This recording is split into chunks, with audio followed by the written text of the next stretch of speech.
Big weekend of football is finally over. It is time for Mailbag Monday. Thanks for tuning in to Locked On Brewers. You are Locked On Brewers, your daily Milwaukee Brewers podcast, part of the Locked On Podcast Network, your team every day. Welcome back in, everybody. I'm Dominic Cotroneo with Vinny Rottino. This is Locked On Brewers. Thanks for making us your first listen of the day. Of course, I am Dominic Cotroneo, former play-by-play guy, announcer, and statistician. Still trying to be a play-by-play guy. We'll see what happens in the future. Vinny Rottino, big league player turned big league broadcaster who is on location right now. Vinny, where can you tell us where you're calling in from? And for folks wondering why it might sound a little bit different today.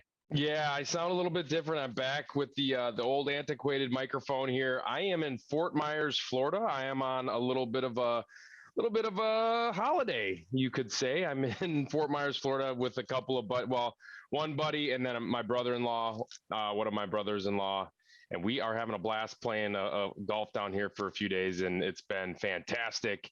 And that's why you can see I have the different setup here. I'm just in a hotel room. Yeah, well, but we're having a blast. As we record this on Sunday, the sun came out today, by the way. Just wanted to let you know the sun was out a little bit earlier today here in Milwaukee.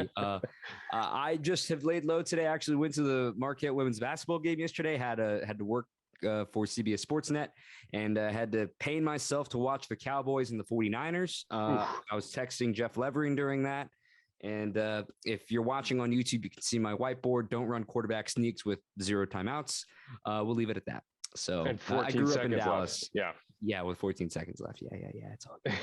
It's all good. But hey, Niners-Packers should be a lot of fun next week. We're recording this in the middle of a Steelers-Chiefs, so we'll see who wins that one. I'd be shocked if Big Ben pulls that off. But anyway, we are here to talk about the Brewers, Vinny. Quick Mailbag Monday today. Obviously, not much is happening in baseball, but there is a small headline to talk about, and that is international signings. This is kind of the overreaction of the year, every year, of people reacting to international signings, rankings, and top prospects. And it's really a mess. And I'll get your take on it in just a little bit. But to just talk about it briefly is that the Brewers signed a ton of players. In fact, you get a little over $5 million to spend for your international bonus pool. It's $5.7 million. But if you sign for anybody less than $10,000, it doesn't count toward that pool. So the Brewers signed 33 international players. Most of these guys are in their late teens. Half are from the Dominican and half are from Venezuela, and a few are from Nicaragua as well. Most headlines you may have seen, 2 names, Johnny Severino and Johan Barrios. One from the Dominican, he's a shortstop, and the other Barrios, both are shortstops, but Severino's also profiled as a catcher in the past as well. They were number 21 and number 23 on MLB.com's international top 50. Baseball America had them at very similar spots with Ben Badler's rankings. I just want to get on a little mini soapbox here and tell folks these rankings, especially for international players, truly do not matter because it is as literal of a roll of the dice as possible. Now, I'm not trying to discredit international scouting work. That's probably the hardest, the hardest job to do, projecting these 13, 14-year-olds and having to deal with their coaches and their agents and these guys saying, oh yeah, he's going to really fill out. He's got a good family, or he's got this, he's got that. You have to weed through a lot. It's gotten better over the years, but it's a hard world to scout in. And so these rankings are very volatile. Just to give you an example, Vladimir Guerrero Jr. wasn't even a top prospect for international in 2015. In fact, Fernando Tatis Jr. wasn't even in the top 20 for his class. Okay, this stuff is really volatile. I wouldn't put too much stock into it either way, whether a guy's in the top 20 or not. I mean, the Brewers have 2 guys in the top 25. That's cool. It makes a headline. But in all honesty, most of these guys are at least 3 years away from even playing stateside in the minor leagues in A-ball. So that's just my little soapbox of saying, don't put too much stock into this. And you've obviously been on the amateur scouting side, not so much internationally, Vinny, but am I on to something here?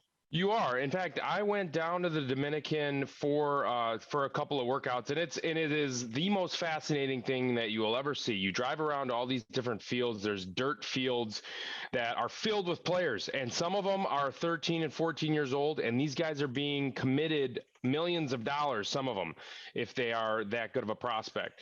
Now, to your point, it's very hard to project what a 13 or a 14-year-old player is going to turn out to be. Now, these deals were already agreed upon up until this day when they officially sign with a club and then they join whatever club that they signed with. So that's how that works.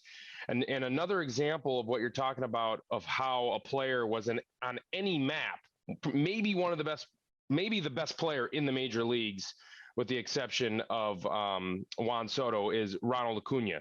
Okay, this guy signed for $100,000, which he was not on any prospect list when he signed. Some of these guys develop just like drafted players that are drafted way down the list. We talked about Jeff Cirillo being on the show as an 11th round pick. That is way far down the list, even though it is a 50-round draft, or it used to be when he did get drafted. Same thing with this process. $100,000 is literally like nothing to sign for. And so for Ronald Acuna to sign for that and then develop into a player he is today, you said it. I mean, it is very difficult to project on what these guys are going to turn out to be. It's a wild world. It truly is. But hey, congrats to those players. It's a life-changing moment for a lot of their families from wherever they're coming from in the Dominican and Venezuela, which has been a big successful scouting ground for the Brewers. And then also added a few from Nicaragua. We're seeing that global reach, kind of more Central America has had some more games. You've heard of guys recently from Panama, had a few guys even from further up in like Mexico and just south of Mexico in Central America, as opposed to the traditional Venezuela and the Dominican and Cuba, really, in Puerto Rico, of course. But it's such a hard world. I can't emphasize that enough, as you just explained. We'll see what happens coming in the future for those guys. As we mentioned, go ahead. I did want a really quick shout out to Taylor Green, ex-Milwaukee Brewer, friend of mine, played with him in the minor leagues coming up. He's done a phenomenal job as the international cross-checker for the Brewers. I just wanted to give a quick shout out to him because he has identified some players in the past years as well that have turned themselves into top prospects for the Brewers. Yeah, it should be absolutely noted that the guys that do this are really good at what they do. Now, obviously, it's not a perfect track record for anybody, for any scout ever. No one's gone, batted 300 in scouting, but it's kudos to him and kudos to everybody on the Brewers staff and everybody in baseball who can find and identify these guys. That is an absolute talent that is, quite frankly, leaving our game right now. So those are the guys. These are the best of the best that are at what they do. We mentioned it is Mailbag Monday, of course, as we do every Monday right now in the off season. Got a handful of questions to get to here. Very little lockout updates this week. It seems like they're still at a stalwart. There's really no urgency. We're still only on January 17th today. Pitchers and catchers are supposed to report in a month. We'll see what happens. But nonetheless, let's get to these questions. But before we do that, you know who we're going to talk about, Vinny? We're going to talk about our friends at Built Bar. It's Built Bar. It's the protein bar that actually tastes like a candy bar and maybe even better than a candy bar. It's so much easier to stick to your New Year's resolutions when you've got Built Bar on your side. It tastes so good, you're actually going to want to eat it. They're covered in 100% real chocolate, 130 calories, 4 grams of sugar, 4 net carbs, and 17 grams of protein. Exactly what you need for your workouts here in January. You compare those numbers to like a candy bar, which is like 240 calories, full of sugar and even more carbs. This is what you want to eat. It's got that sweet treat that you want. The flavors are phenomenal. Coconut almond, peanut butter brownie, raspberry, cookies and cream. The list goes on. Built is always coming out with new and limited time flavors, and you can see their entire selection at built.com. And we got an offer for you there. Use LOCKED15, LOCKED15 at built.com, and you're going to get 15% off your order with our friends at Built. So you can use it as just a regular old snack. I'm a big fan of the protein bar snack, and Built is that perfect fix for the sweet treat that I need. You get 15% off when you use promo code LOCKED15. Again, promo code LOCKED15 at built.com. Questions time, Vinny. All right, we got a handful of questions here to get to. First off, I'm going to start with Daniel here. Daniel asks a couple of questions. In fact, we had a couple multi-question guys coming through. Daniel asks, will Milwaukee sign innings eaters to camp a la Brett Anderson? What's there to be expected to help out with the innings load? That's a great question. I think the lockout has certainly hurt where we are as far as normal signings go. I really do expect a massive flurry of moves to happen as soon as the lockout is over with. Just a reminder, you do have a handful of non-roster invitees on the roster right now, or that are set to come to Maryvale. next spring. Not really any of them are starters. Jason Alexander has started a handful of games in AAA last year. He was acquired as a free agent in the minor leagues. You got Rex Brothers, Hobie Harris, Trevor Kelly, and Connor Sadzek. So not really starter types, but a reminder, spring training is no one's going more than 4 innings in spring training anyway. So you're eating innings. And heck, even last year with the ruling that you're allowed to have to decide, hey, we need a 7-inning game today, should certainly help. And especially if we have an abbreviated spring, it would be really interesting to see. You don't really need that many innings to fill in spring training. What about you, Vinny? Yeah. So I took this question. I mean, who are the Brewers going to sign similar to Brett Anderson that is going to be like that 6th man in the rotation? And we kind of covered that in a question, in a breakdown earlier before Dom, actually, you came on. And I loved the idea of signing a Rich Hill. He signed, I thought, for a steal with he signed back with Boston for $5 million. I thought that was a steal. I thought he had a phenomenal year, and I still think he can pitch. He's one of those guys that takes care of his body. I'm going to throw out a guy that I have a number of different other guys that I think that I would love to grab, but Zach Grinky is the name that I would love for the Brewers to go after. It's a $9 million likely price tag, but I know he had a down year. This is a guy that you bring in. He's older, and he can kind of anchor in terms of leadership, anchor that already anchored rotation. So that's a name I'll throw out to this question. I did take that question a little bit differently, but I thought he would be a guy that could step into that Brett Anderson role. And the price tag is higher, but they paid Brett Anderson. Correct me if I'm wrong there, Dom. Maybe if you want to look that quick up, I tried looking. It's like they gave him over $5 million last year, Brett Anderson. So I think that's not that steep of a price tag. He was due $5 million in 2020. Then that got prorated for the 2020 season, and then he re-signed for 2.5 in 2021. I stand corrected. Okay, they got him for really, really cheap, especially with how he performed. So, okay, might be high for and a little bit rich, especially with where guys are at in arbitration. The dollars are likely going to make this next year. So that is more of a wish than probably a likely scenario to get Zach Greinke. But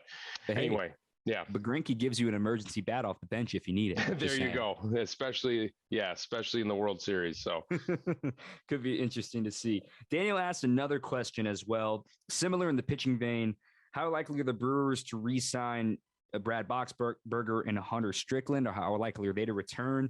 And is there another vet that you would like to see similar to Brett Anderson, but maybe on the relief side? My take on this is if you could only pick one, I would pick Boxberger personally. I don't think you're going to sign either one of them again because the 7th, 8th, 9 is defined right now. I mean, you've got Jake Cousins in the 7th, Devin Williams in the 8th, and Josh Hader in the 9th. And I don't know if Brad Boxberger is interested in being a swingman in the 5th or 6th inning. And Hunter Strickland certainly served that role, but his price might be too high. That's where you kind of fill in. I'd like to see Boxberger come back just in its terms of effectiveness and what he meant to this team. Granted, I'm not selling Strickland short on what he did in the second half and in the playoffs for the Brewers last season. It's a toss-up. I just don't see either one of them coming back. The Brewers have shown to have a history of just finding these gems. And guess what? Both of these names were gems for the Brewers, and they were cheap, right? Brad Boxberger was on a minor league deal last year. Hunter Strickland they got for nothing, basically. Cash, and they claimed them off of waivers. So they have just done a phenomenal job of getting guys off the scrap heap. I do not see a scenario where they sign either of these guys for the dollars that they're probably going to command. Just because, again, they just have a history of finding other gems out there for cheap.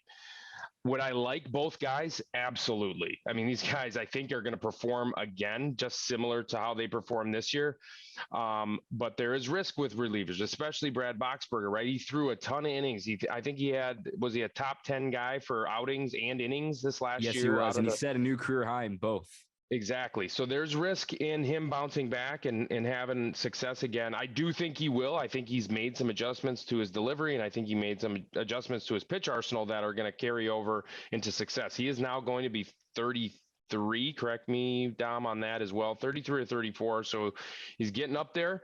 Strickland, a guy that I think he's going to have continued success. I think I don't know what happened in Anaheim last year with him, but he obviously did not pitch well there, but he pitched well both in Tampa and in Milwaukee. So I can see him having success. I expect them to go find a few guys that are just going to all of a sudden emerge, especially with what Chris Hook and these guys have been able to do in developing some pitchers. And they obviously have indicators for guys that they want to go after to try and tweak some things about their mechanics or their pitch repertoire to help them. So look for more of that to come for the Brewers for next year. As to finish your thought, both will turn 34 during the season next year. So granted, I think Hunter Strickland, now that I'm looking at it, he may be less than I gave credit for as far as the payroll goes. He hasn't been paid more than $1.6 million any of the last 4 years in the league. It could be an interesting fit maybe to bring him back, given when he meant to the team. Hopefully there is no pitch clock in place next season for him. That could be a problem for him. It could be.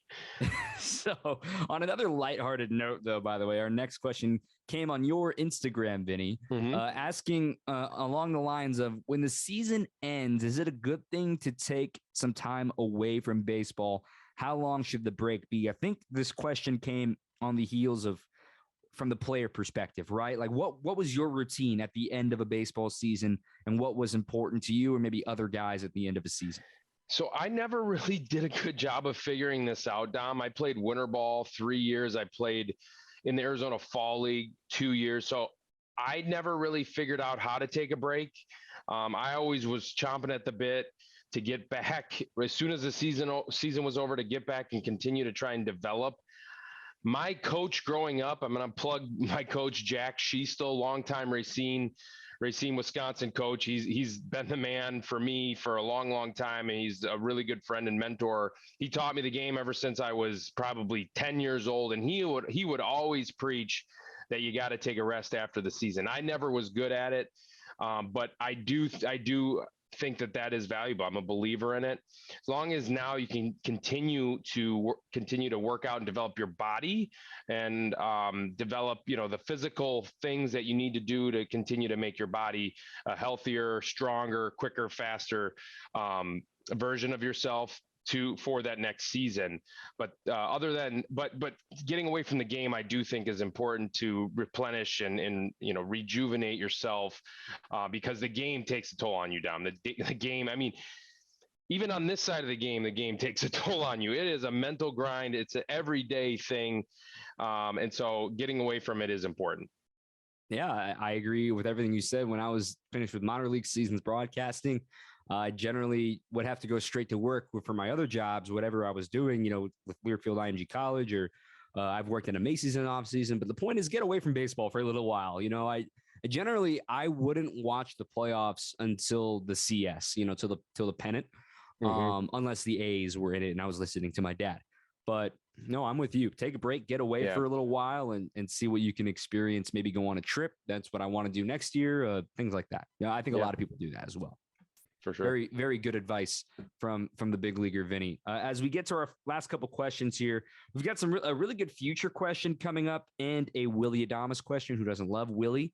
But let's talk about BetOnline as the football playoffs continue. BetOnline wants to wish you a very happy new betting year as they continue this playoff push and the rest of the NHL and NBA seasons. BetOnline is the #1 spot for all the best sports wagering in 2022. It's a new year and a new updated desktop and mobile website, and you can sign up today at BetOnline, and you're going to receive a 50% welcome bonus on your first deposit. You use the promo code LOCKEDON to get it, so you're going to get 50% of your first deposit right back to you. If you drop $100 on your first deposit, you're going to get 50 right back for free with the promo code LOCKEDON, all one word. You've got football, basketball, hockey, boxing, UFC, right to your favorite Vegas casino games. Don't wait. Take advantage of all of their amazing offers available in 2022. BetOnline is the fastest and easiest way to wager on all your favorite sports. It's BetOnline. It's where the game starts.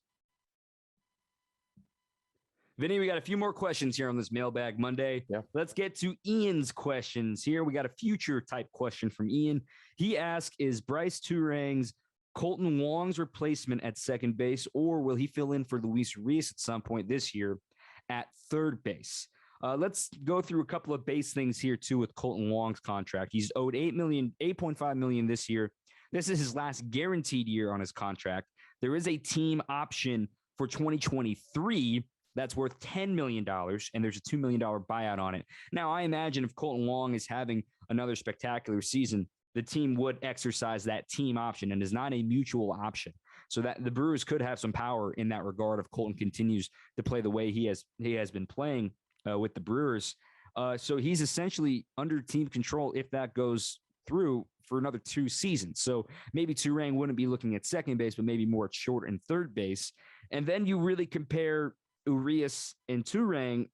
So Urias is just turning 25. Turang just turned 22.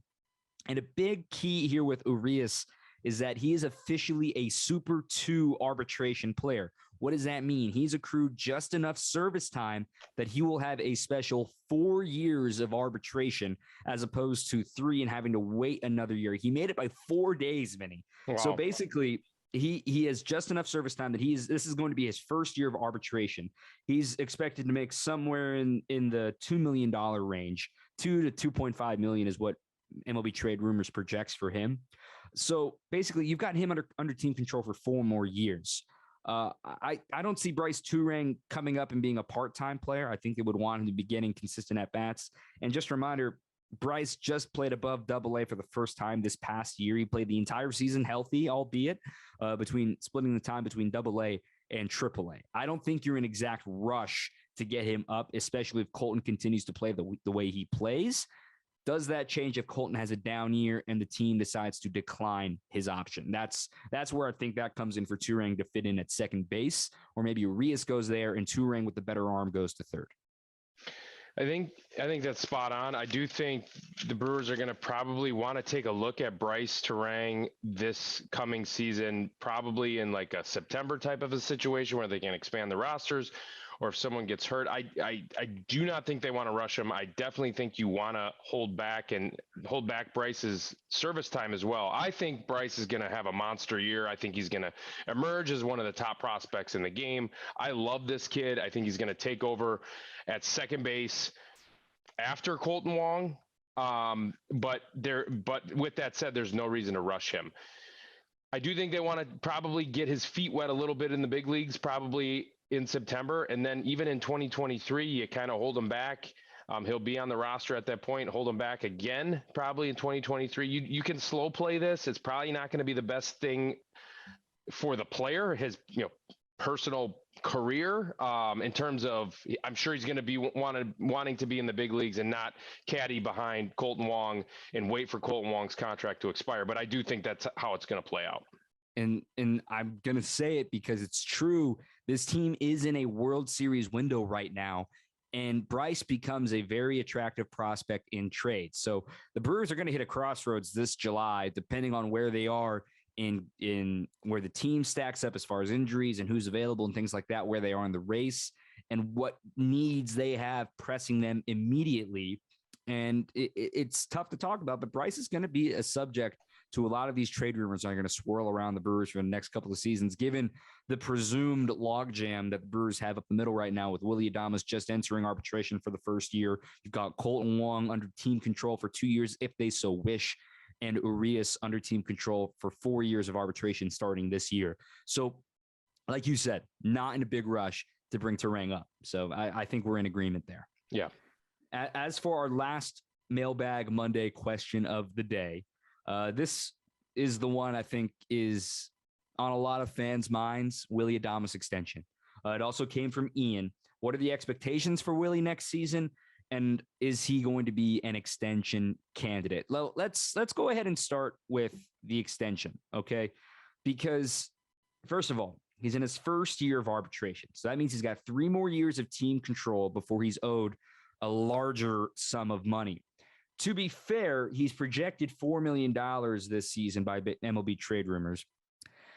My thought with that is that this is probably the cheapest, if it goes according to Willy's plan, the cheapest that he would be available right now. I mean, this is, you'll be locking in some very young years. He's only 26 years old. He's going to be 27 in September. You'll be locking in some prime years for Willy Adames before it gets too expensive, perhaps. I just want to bring up the fact that Javier Baez, with all of the swing and misses that he has, an electric defensive shortstop and an electric power bat, but a lot of swing and miss. Javi still got 4 years for $80 million in his late 20s. Okay, that's $20 million a year. I mean, it's a shortstop. It's a premium position. It's still going to be expensive by Brewers standards. I don't see I can see both sides. I can see the rush to extend it because he is cheap right now, buy out his arbitration years, and, guarantee you can lock in a value that you can get out of him, and vice versa. You've got him under team control for 3 years, and maybe your window is closing in the next 3 years. So why rush to extend a guy that may not even be part of the wider future plan? So that's where I stand on that. That's a very good point. The window is for the next 3 years, unless they can lock up Corbin Burnes or lock up Brandon Woodruff for a cheaper type of extension. Or, I mean, they do have Freddie Peralta locked up for 5 more years of control, I believe. Does get expensive with some team options at the end of that deal. But so perhaps the window does get extended if they can identify maybe that Aaron Ashby is a legit middle of the rotation to top of the rotation type of a starter, and then they do lock up one of these bigger arms like Corbin Burnes or Brandon Woodruff. So maybe the window gets extended, and then you talk about a Willy Adames extension. However, I do think that there is, and I'm just going to play devil's advocate here. As much as I believe in Willy Adames, I do think that there are question marks to what he did. I mean, there was a higher percentage of strikeouts that you would like to see from a guy. Perhaps, the league will kind of see what he can do with certain type of pitch. Maybe there is a hole in that swing that other teams are going to identify. He did just have the one really good season with the Brewers so far. I mean, in the past, he played okay in Tampa, with Tampa his first year in 2019 up with the club, but obviously last year really struggled.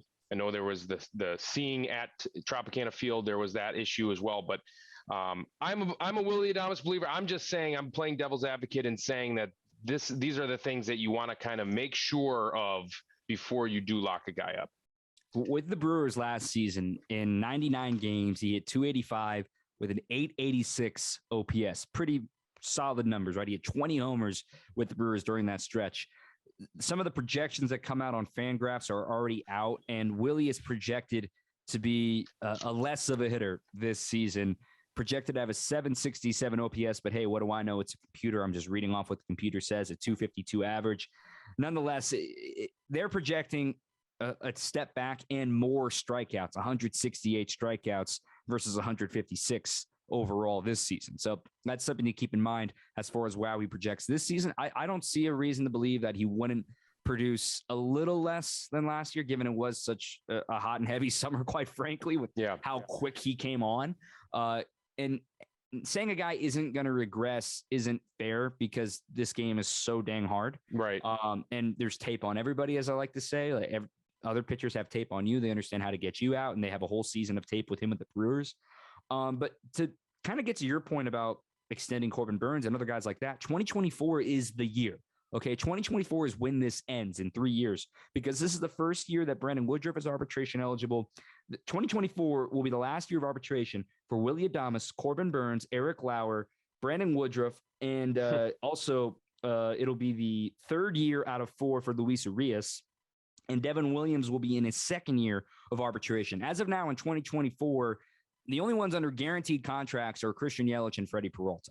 And third year of arbitration is generally when you're most expensive. So that's where you hesitate in trying to extend a guy when it looks like the run ends in 2024, unless something crazy happens in the next 2 years.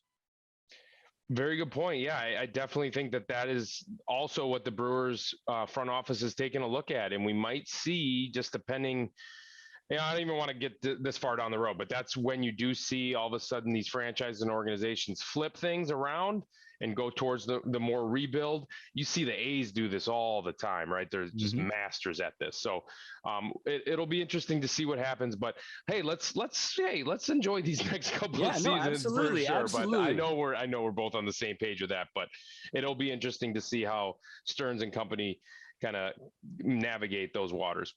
It will be very interesting, but nonetheless, 2022 is coming. I know it doesn't feel like it right now, Vinny. And I see the negativity on my timeline all the time. Say, oh, if we have a season, you're going to have a season, guys. Now, I will eat the hoodie I am wearing right now if the baseball season is canceled. It's not going to be canceled. It sucks to see this bickering. I get that. I am with you there. But both teams have too much to lose to even miss opening day. There's no way this season would get canceled, in my opinion. From what I've been reading and what people have been saying online with the articles I've been reading, they agree opening day is not quite in jeopardy yet, but urgency is going to start coming. You're going to see a lot more headlines coming by the end of this month, early February, of when negotiations are going to pick back up. So we're still about a month away from pitchers and catchers reporting. We're still technically right around the corner from opening day, which is 73 days away now. It's coming, Vinny. It's coming. I can't wait, man. I can't wait. I can't wait either. And I do think there needs to be some urgency on both sides. So I think the urgency part is a good thing. They need some pressure to get these talks moving because I can't see it either, because they know that fans are not going to forgive them if this eats into the regular season. Indeed. So we'll see you back in Wisconsin later this week. But tomorrow, we've got a really, really fun interview coming for you. So we hope you enjoyed this Mailbag Monday. Tomorrow, Dale Swaim is going to be joining the show. Really fun conversation we taped with him last week for our Interrogation Tuesday. Of course, former Brewer, the Easter walk-off against the Texas Rangers. He managed the Chicago Cubs. Now he's currently with the Royals. He won a World Series with them on their bench as a hitting coach. Now he's a special assistant scout. And you, a huge fan of Dale Swaim. I love Swaymer. He is I got to tell you, this is a guy that is one of the smartest guys that you're going to be ever talk to, ever listen to. You guys want to tune into this one for sure. This is a tremendous baseball guy and a tremendous person. Love Swaymer, and can't wait to hear this episode. So that's it for this Mailbag Monday. We got Dale Swaim tomorrow, no episode on Wednesday, and then on Thursday, our Throwback Thursday series continues. We're into the top 10, number 10 and number 9 of the Games of the Year countdown. And oh, by the way, next week, if I'm not mistaken, or is it the week following, that Hall of Fame's coming up. We might have to do a show on Hall of Fame, by the way, too. Prince probably ain't going to make it in his first year on the ballot. We just want to hope he stays on the ballot, right? Yeah, for sure. I love it. Yep. That'll be good. That'll be awesome. With Vinny Rottino, you can follow him on Twitter at Vinny Rottino. That's 2 T's in Rottino. I'm at Dom_Cotroneo, Cotroneo. That way you don't have to spell it. It's in the bio as well. Vinny, I hope you enjoy the Florida weather. Go low. Please break 90. Please, I believe in you, man.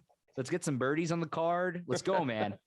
Come on. I'm having a blast. Look, I am not a good golfer, and I'm okay with that. I just have a blast being out there and having a good shot every once in a while. So I'm having a blast. I got to come home back to the winter wonderland tomorrow. So we'll see you guys then.